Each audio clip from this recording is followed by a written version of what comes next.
These are the 9 major reasons causing you to hold back from solo traveling and why you're scared to solo travel as a whole. And as you can clearly see, I'm clearly not scared to show my nosebleed to the world, so let's get straight into it. So the first thing, or the first reason why you're scared to solo travel is the fear of being lonely. And under each of these fears will be the solution to how to overcome these fears. So let me give you a story here. Back when I was solo traveling for the first time during December 2024, I went to Japan for about 10 days. 10 days in Japan. I did about 5 days in Tokyo, 3 days in Kyoto, 2 days Osaka, and on my 6th day on Japan, which is the first day in Kyoto, I started to feel the loneliness settle in. It feels different because you feel like you have no one to talk to. There's this despair and anguish that comes with it. You don't know anyone in this foreign country. You have to put yourself out there and talk to people. It kind of sucks, and that's something you just have to address and deal with when you're traveling by yourself. And there is merit to going solo, but especially on your first trip, you feel this boom, this goddamn damn, like I feel lonely for the first time in my life. Because think about it, when was the last time you ever solo traveled? Probably never. So this is your first time in a new country. You don't know anyone. You've never been alone for probably longer than for like a couple of days at a time. And it's pretty normal to feel this way. And the fear of being lonely is what holds you back from solo travel, but it doesn't have to be this way because you can use a app called Hostel World, which is basically a place to use to book hostels. And what's a hostel, you'd ask? A hostel is a place where you can stay with, it's a cheaper accommodation where you can stay with more people. And because of this, you can book these kind of dorm rooms. Think about it as the camp kind of vibe. You go into this room for the first time, you say hello to this person here, this person here, this person here. You make some new friends, and you understand the main premise and the main solution I want to preach here, which is solo travel does not mean you have to be alone. And you may be asking me, like, Jason, what the fuck do you mean by this? Like, solo travel means you have to go there by yourself, or you have to be. Let me change this. You have to be, yeah, it doesn't mean you have to be alone the entire time. And you may be asking, like, Jason, what do you mean by this? Because solo travel means you have to be solo, and it makes total sense. And it makes total sense, but just because you go there by yourself doesn't mean you can't talk to people. I mean, you're basically a human in this new world, in this new country, so you can put yourself out there, you can talk to people, and you can overcome the fear of being lonely. And for those of you who do want to travel alone, but you, I guess, want to embrace the fear of being lonely, or the idea of being lonely, then just know that, you're not in this country for a long time. You'll always be back home. Um, Maybe going for a month, 2 months. That's longer than I would ask people to go for, but even so, try to make some friends. If not, understand that you're not here permanently. It's a vacation. Think about the things you can do alone that you won't be able to do with other people, and just know that you'll be good. You can make friends. It doesn't have to mean you have to be alone. Next things next, this is a little image meme here of Ralph Williams, and it's the fear of being unsafe. You're thinking in your mind like, oh shit, like I'm gonna be fucking robbed, I'm gonna go through alcohol poisoning, I'm gonna be like this GIF over here, which it will if loads, I'll be fucking kidnapped, I might lose all my shit, um, and it's a common fear. Like you don't want your stuff stolen. It's pretty obvious. You don't want your passport stolen. You don't want things kidnapped. You feel kind of a bit overwhelmed because you don't know what's this country like. And to this, I say it makes sense. But if you research this place, then it's pretty normal. If it's not somewhere like Venezuela, like North Korea, or like anywhere dangerous, then you'll know that you'll be fine. And the solution to feeling unsafe and the fear of being unsafe is it kind of sucks. It's pretty simple, but the solution is basically understanding that it's not as dangerous as you think it is, and basically using a sense of common sense. And as much as the solution is pretty fucking basic and simple, it's using that sense of common sense, and I also add using researching what safety hazards concerns are noticeable. So let's say, for example, when I went to Bali, the main safety concern there is alcohol poisoning and getting poisoning from food poisoning, and just keeping aware of these safety hazards and some precautions like problem is, alcohol plus food poisoning, Bali. Can't smoke today. The solution, um, use this pill called traveling pill before eating food, or even being aware of alcohol consumed. Just think of like, problem and solution. You can list like problem, solution for every concern you may have, but just don't let it overwhelm you and stop you from solo traveling, because trust me, it's not as dangerous as you think it is. There's only probably one other time I felt like a bit in danger in solo travel, which was walking down this dark alleyway in Spain. But that was my fault, because think about it, who the fuck would walk down a creepy dark alleyway with goddamn five people in front of you looking like a goddamn gang? Um, and yeah, it doesn't have to be as dangerous as you assume it to be. You're not gonna go through goddamn Gotham and going through this cycle of all of this crazy stuff. Just know that it's not as unsafe as you think it is. Research the concerns that are noticeable, and just use a sense of common sense when you solo travel. Next things next. You may feel like this guy who's under fire, but the fear of having to be independent. Just know that since it's a solo travel experience, you have to go through a metamorphosis, and not as fucking crazy as this book, which I haven't read myself, but I hear is a pretty depressing book. But like a butterfly, basically, you'll basically go from a moth to a butterfly. It's pretty normal that the idea of a metamorphosis is basically you grow, and you can see this image here, little guy growing up to be an adult, and just know that it's okay to kind of fall down and sputter. It's if you just give loads, but it's normal to be clumsy, not know what you're doing, and kind of learn as you go.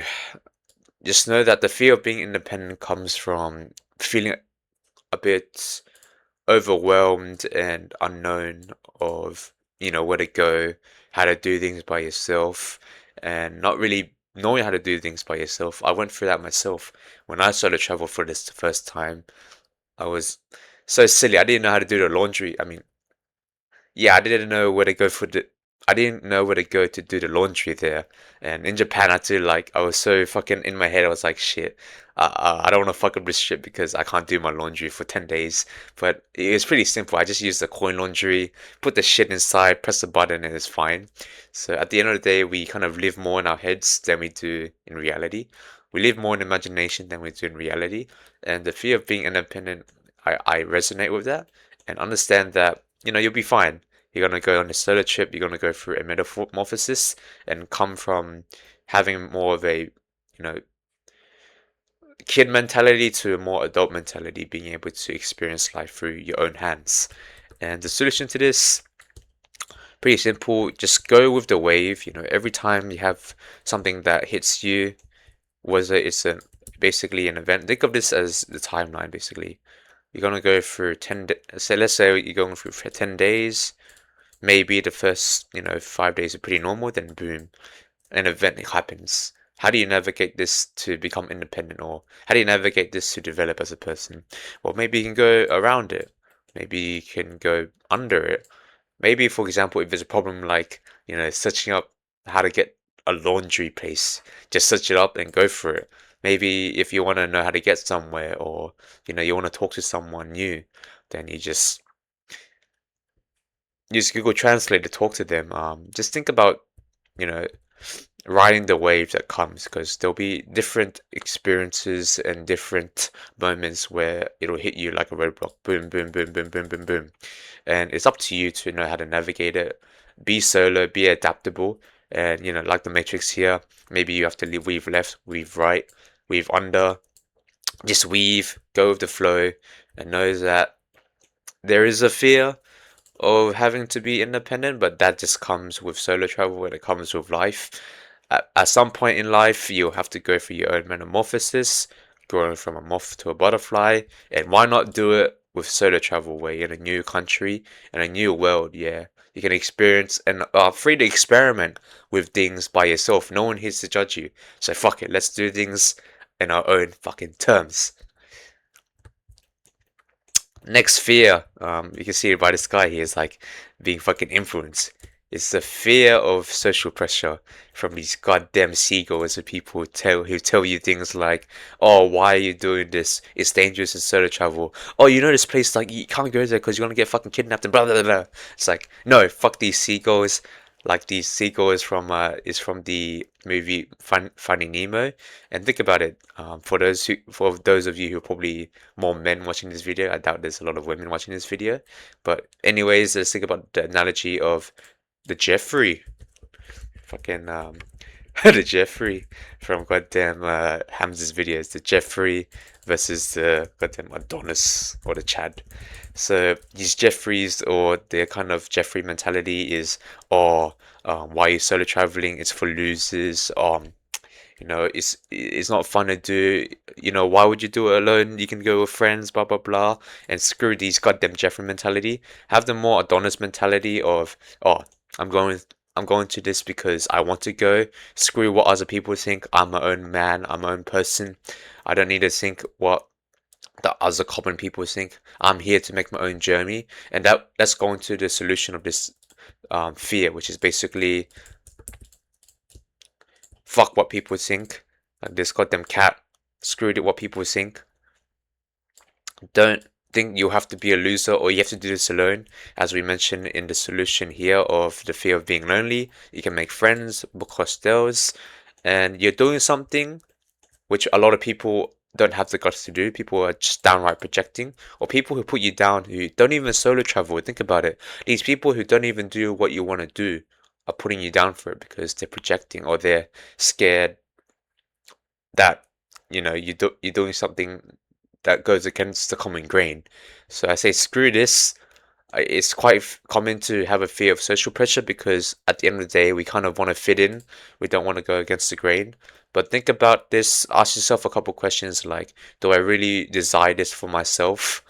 If would I do this if no one cared or no one looked at me or whatever? And are these people in my best? Are these people thinking in my best favor? So ask yourself these three questions. I'm pretty sure most of the people aren't thinking this in the best favor for you, or they don't want the best for you. So screw all these Jeffreys, be this Adonis, and don't listen to these seagulls who tell you what they think the social norm is. Fuck what people think. Unless it's a common, yeah, screw what people think.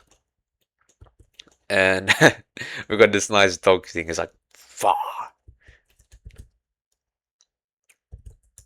And it's the fear of culture shock. It might just hit you like a fucking thunderstorm, and you may be a bit overwhelmed because you're like, shit, like, how do I get accustomed to the language? I'll add this extra one. I'll add the fear of getting lost as well. You feel like you're overwhelmed in this new country. You don't even know where to start. How do I speak the language? How do I know the customs? How do I know what what to do? What to do? What not to do? I'm scared of, like, fucking up and getting myself arrested or whatever. And the solution to this is pretty simple. you can use your boy Duolingo to learn some basic phrases on how to talk if you don't know how to talk to people, or whether you're scared of people or you wanna respect the culture. Like for example, in Japan you would say something like Konnichiwa, or you can say like Arigato gozaimasu, Arigato gozaimasu, or you can say Sumimasen. You don't have to think about it. People are more friendly than you think. Regardless of the culture, humans are humans. They like to help people. Um, Maybe there are more countries which are more stern, like in Germany, people have a fucking that kind of German stare, or people look more angry than they do. But everyone at the end of the day is willing to help. You just have to be a friendly person at the end of the day. If you're an asshole, people will treat you like an asshole. So treat people the way you want them to be treated, and they'll treat you the way you want to be treated. Just know the basic social etiquettes in a country. Like for example, in Japan, just don't be a fucking asshole. Don't be a dickhead. Don't be loud on trains. Know to be respectful to people. Say the basic phrases. Sumimasen, arigatou gozaimasu. Um, don't eat while you're walking in Japan. Just research basic etiquette. Like we can even do it here. Like what do I need to know etiquette wise before going to Japan? Let's just say that. Let's say we're going to Japan for example. Fucking, carry a bag for your trash, because oh my god, it is impossible to find goddamn public bins in Japan. Do not eat while walking, like I mentioned. Keep your phone silent on public transport. Don't talk loud on public transport. Take this is more if you're going up to a guest house. Don't take your shoes off at a new place, and don't tip service staff. So if you keep this in mind, use your fucking brain. Um, Look onto all this.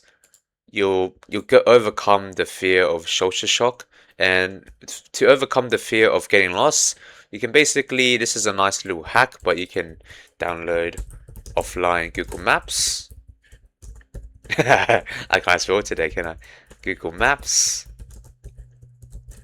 and you can also use any better app that could work better than, say, for example, Google Maps. Like for example, maps to use South Korea. In South Korea, this isn't sort of trouble, but I was with my boys and we used Kakao Maps, and this is way better because sometimes Google Maps doesn't give you as much accurate walking stuff. Like I didn't even know this, but apparently South Korea had national security laws. But you can maybe use local apps like Kakao Maps, Nava Maps, um, alternative map options. But yeah, that's an extra little nifty tip. You can use alternative map options. You don't have to be that guy with the physical map, but yeah, you can overcome culture shock by uh, just learning basic phrases. You can use Duolingo if you want to learn the language as well, or maybe any other apps or YouTube stuff. But yeah, you don't have to be like this dog, and you don't have to get too shocked because it's all fine. You'll be good. Um, and like we got this hooded image here of this guy. There's the fear of the unknown. It's like, oh shit. Like it goes back to the idea of being overwhelmed and kind of not knowing where to fucking start, because you feel like you're in this black hole, a mist of a fucking trip. You feel like, oh, what if? Like, what if I get, robbed? What if things don't go my way? What if things appear that I don't know how to deal with? It's like, what if I go to this place and I don't know how things will end?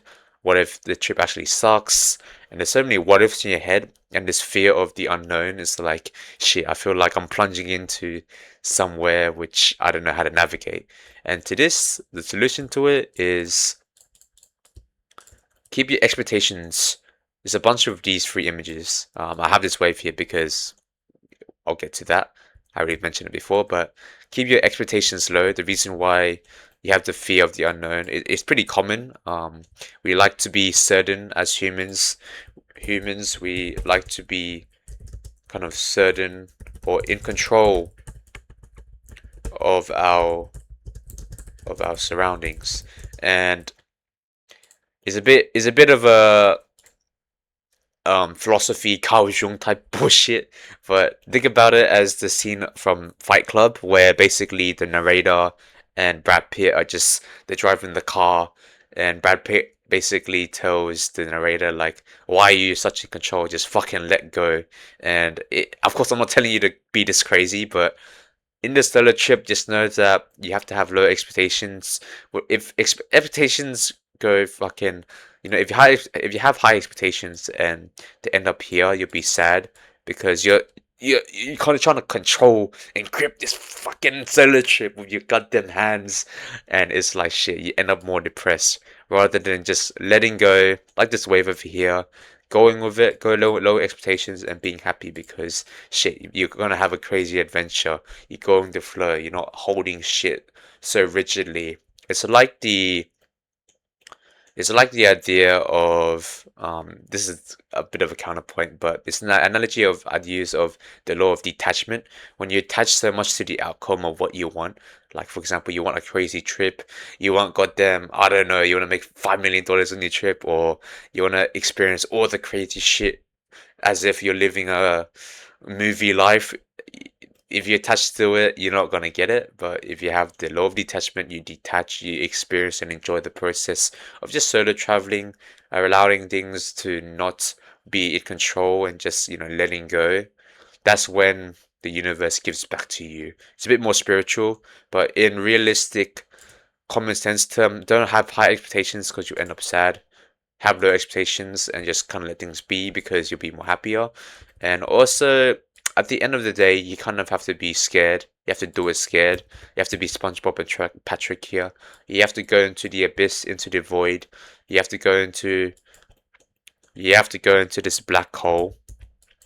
It's like fucking confusing. It's overwhelming, but you don't feel like you always have to be in control of your surroundings. Think about it as a new experience. As my friend says, there's always something new you can learn.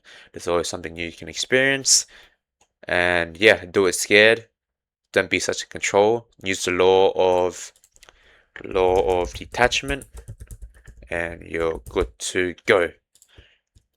Be that kind of spirited dumbass basically, and just go with the flow. Be in touch with your chakras. We got Mr. Krabs here, and this is for those of you know if you for those of you who don't know, this guy fucking loves money, and the fear here is a fear of wasting money. You're scared, you're gonna be goddamn not in debt, but you're gonna be. This is how you're gonna feel like a gut to your fucking chest. Basically, is like shit. I lost all this fucking money. You don't want to be like Mr. Krabs and lose all this money wasting this trip. And the solution to this, I'll just get straight to it because I want to discuss this straight away. But the solution to this is ask yourself, what is your budget? How much do you want to spend? What's your maximum spend? You want to spend like absolute max is, say for example, you want to spend 3K for 10 days if you don't want to fucking spend any more.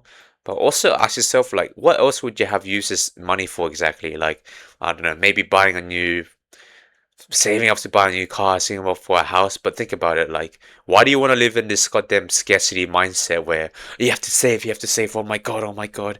It's like, bro, we're in our 20s here. We have to kind of experience life, man. Like, why are we so? I mean, unless you're in a desperate situation where you have to pay for your family or like you're in an emergency, like, yeah, of course, go fucking that. But we have to experience life in our 20s. That's what that's what a lot of adults say, right? The main regret is not having not bonding relationships with people and not traveling. Because think about it, money is always something you can come back to, or money is something you can always make. Money is always something you can make. You can make money, money, money, but time, have a clock here. Time is something you can never get back. Time always moves forward. Like this video, I can't just force the fucking time to go back. Like, you're on an adventure here, as this would dream of. Let's make the most out of it. It's a mindset I know that people jump straight away to when they think about solo traveling. It's like, oh, people are broke. Okay, fair enough. Like, maybe, definitely there are people who are broke. But if you have the opportunity to solo travel, why not do it? Solo travel is not as expensive as you think it has to be. Solo travel does not have to be as expensive as you make it to be.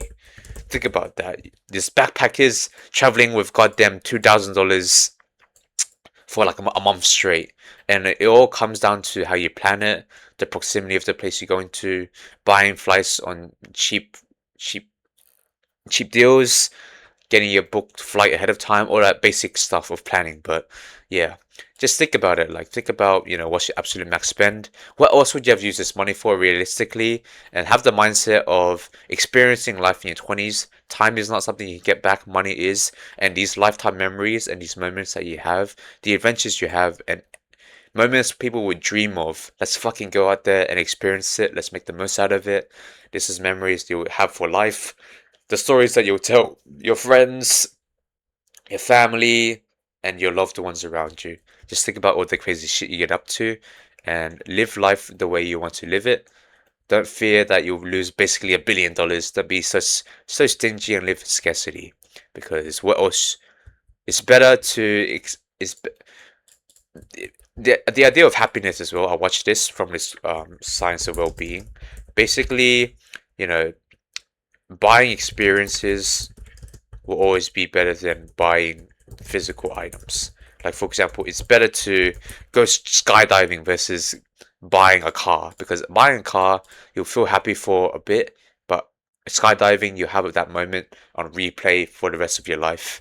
And, with solo travel, you can make friends, you can meet people, you can you can fulfill two birds with one stone. You can have bonding relationships with friendships and people you meet up with who are also cool as fuck because they're solo traveling just like you, and you don't have to live with regret that you're not solo traveling in your 20s. Next things next, we have this scattered mess of a goddamn fucking plan. And yes, we got the fear of planning or the fear of being overwhelmed of like shit. Like I have to fucking plan a military routine like Monday. This is don't worry about it. This is like Monday, Tuesday, Wednesday, Thursday, Friday. It's like shit. I gotta do this. I gotta do that. I gotta do that. I gotta go this plan. I got that plan. Blah blah blah blah blah blah blah blah. And to this, I say you don't have to have a crazy ass plan. You can make it a basically simple plan at first. So let's say, for example, you want to do 10 days in Bali. So we have a general plan. It's like, okay, we just book this out. Let's say I want to do, 10 days in Bali. And there's like three places I want to go to, which is Canggu, Ubud, and Uluwatu. And you're like, I want to plan. I want to party a bit more. Let's do 5 days Canggu. Let's do 3 days Ubud, 2 days Uluwatu. That the 10 days is how long I can go for. My budget is about $2,000, maybe it's $1,000. Just set your budget to a max amount. After that, you would book the accommodation because all of these states you have maybe two accommodations, one near Ubud, and maybe Ubud is near Uluwatu. So you can book one accommodation, but if not, you can just do free accommodations at these three places. You have that simple plan in mind, just sort of like where to go, and then afterwards you have a bit of a more detailed plan. You ask ChatGPT like, okay, make me this plan for these three things. You just set the plan, you set it, you set it there, you have everything. Maybe you plan it like a month in advance. You set it, then you forget it, then you fucking go for it. Maybe after a while you can go back with it with a more refreshed mind and be like, hang on, I want to change things here. Make sure everything that you book and you plan. Of course, you can't fucking refund the flights. Maybe there is some refund policies. You can let me know in the comments below. But make sure everything is somewhat refundable, like the accommodations, the hostels you book, the hotels you book, because maybe these plans will change or something might pop up. But to overcome this fear of planning, just know that you don't have to fucking over plan things. Do not over plan things. That's the main lesson. Do not over plan. Because the moment you over plan, the moment I think about it this way. The more you over plan, like, the more you over plan, the less your experience will fucking be. The less fulfilled you'll be in your experience, It's like this opposite curve. It's like, you would think that, oh, you get more out of over planning, but no. It's like your experience is basically the opposite. Just know that you got to do the opposite of over planning. Keep things more simple. Of course, I'm not saying to not plan, but I'm just saying things can be a bit simpler than you think it will be. Because think about it, like, if everything is planned, like 100% planned, then your enjoyment will be like fucking shit because you're living like a military routine, like goddamn David Goggins. But if you're living like 60% plan, you know, you have a general gist of what things you want to do, and you give like 40% of time to, you know, relaxing, being by yourself, experience crazy shit that might pop up. Like you could see a gun range you didn't plan for and you go for it. Serendipity, which is the idea of being open to stuff and experience random shit that might happen. That will be a more fun experience, and you don't have to be in an over analytical mind and not go basically. And that leads me to the last thing. This is correlation. Like if you over plan, you basically will have a fear of actually committing. And I'll give you guys an analogy here to end things off. So this graph, or this, not this graph, this drawing here describes what it's like to make a design or make a product in the beginning. At first, it's messy. You'll be like, fuck, like, I don't know how to do things. Like, how do I do this? Where do I start? I definitely felt this as an overthinker myself of the fear of actually committing to something. At first you're like, fuck, where do I even start? Like, I don't know, should I go this way, that way?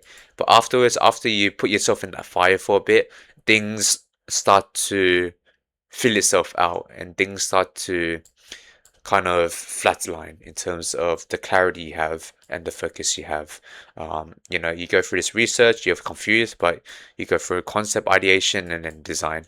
And think about this in terms of solo travel. At first, maybe things might feel overwhelming because you feel like you have to have a plan or you don't know where to start. And you know, you fucking, this is the first time you're doing something and you have so many questions. But when you actually just do it, this is basically, you know, this is the first time. Think about this as, you know, thinking about it and pre-planning stages. You're overwhelmed at first, but after you're actually there, physically there in the country, then you can start to flatline and be like, oh, this is cool. This is cool. This is cool. I can experience things. I'm here now. You know, just in the beginning stages here is the hardest.